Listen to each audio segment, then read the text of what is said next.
Bonjour. Donc aujourd'hui, on va corriger un exercice comme je vous ai dit la dernière fois.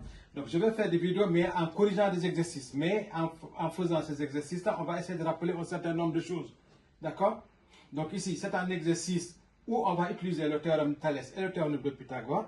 Et je voulais d'abord donner quelques explications sur Thalès et Pythagore.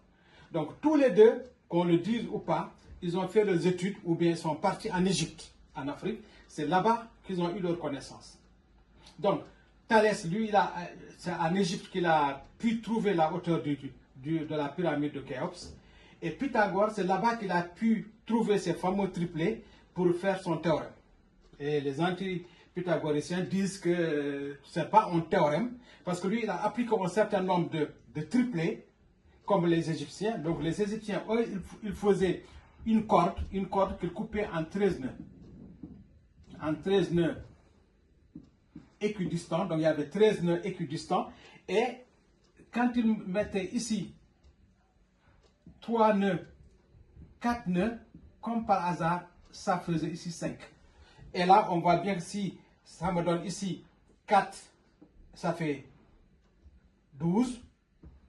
Là, ça me fait 9, plus 3, ça fait 12. Et là, le 13e nœud était là, et c'est là qu'il y avait l'angle droit. Donc, il y avait ces triplés, et Pythagore a vu ça, alors que ça existait 1000 ans avant même que Pythagore découvre son fameux théorème. Et Pythagore a réussi à trouver d'autres triplés, ainsi de suite, jusqu'à ce que, bon, le suivant, par exemple, c'est 6, 8 et 10. Donc, si je fais 6, 8 et 10, ça me donne bien aussi un triplet pythagoricien. Donc, Pythagore, en fin de compte, il n'a pas fait un théorème, il a utilisé des expériences qui lui ont permis de démontrer que le triangle, de savoir calculer le côté le plus long dans un triangle rectangle. Mais 1000 ans après, ce que ça a été découvert en Égypte.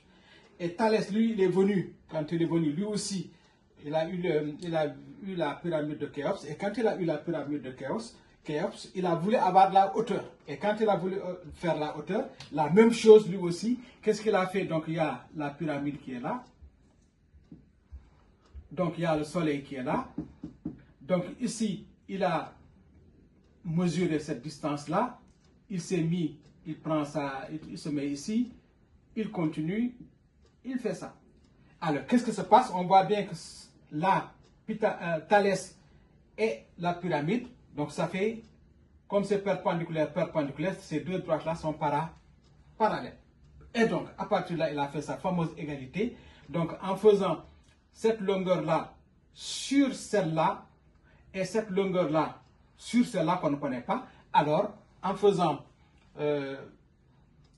l'équation tout simplement avec 4 possibilités. Donc, si par exemple j'ai A sur B égale D sur C, si je fais le produit en croix, alors AC égale BD. Et là, il suffit seulement d'avoir une seule inconnue pour trouver la quatrième inconnue. C'est comme ça qu'il a fait pour pouvoir trouver la hauteur de Khéops.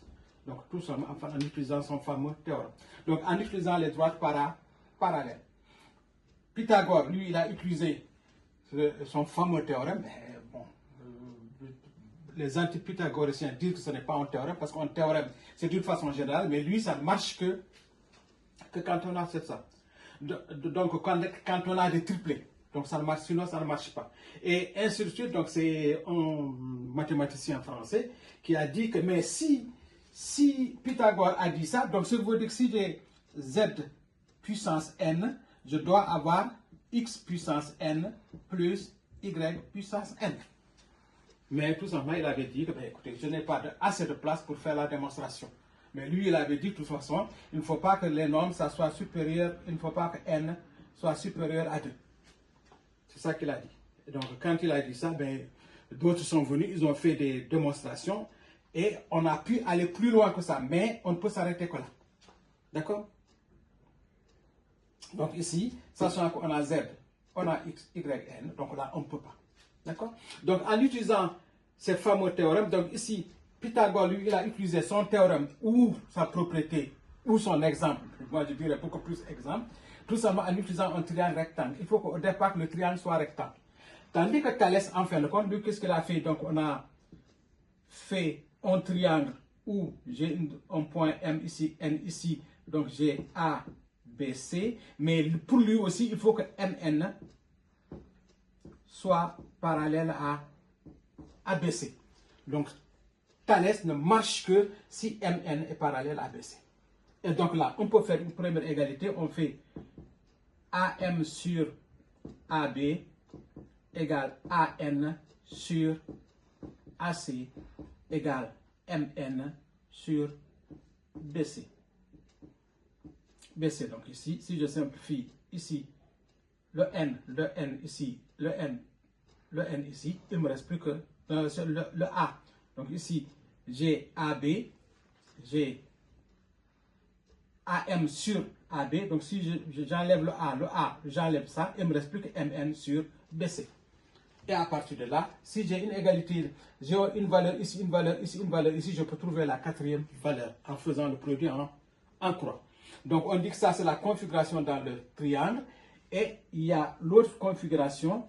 Si j'ai O ici, j'ai M ici, N ici, A ici, B là, tel que toujours MN soit parallèle à AB. Alors, dans ce cas, qu'est-ce qui se passe? On fait toujours l'égalité, mais toujours en commençant par le point de concurrence des deux droites. Donc, on aura OM sur OB égale ON sur OA égale, si je simplifie, on retrouve bien MN sur AB. D'accord? J'espère qu'on voit bien les écritures. Donc ici, quand on se retrouve là, dès l'instant que j'ai 4 valeurs, il suffit seulement de prendre cette égalité ou celle-là, j'ai 3 valeurs, je trouve la quatrième, toujours produit en croix. Donc ici, Thalès, on a la configuration du triangle ou la configuration du papillon. D'accord? Donc ici, concernant ça, il y a encore une autre propriété. Donc j'ai un triangle. J'ai M ici, N ici, mais tel que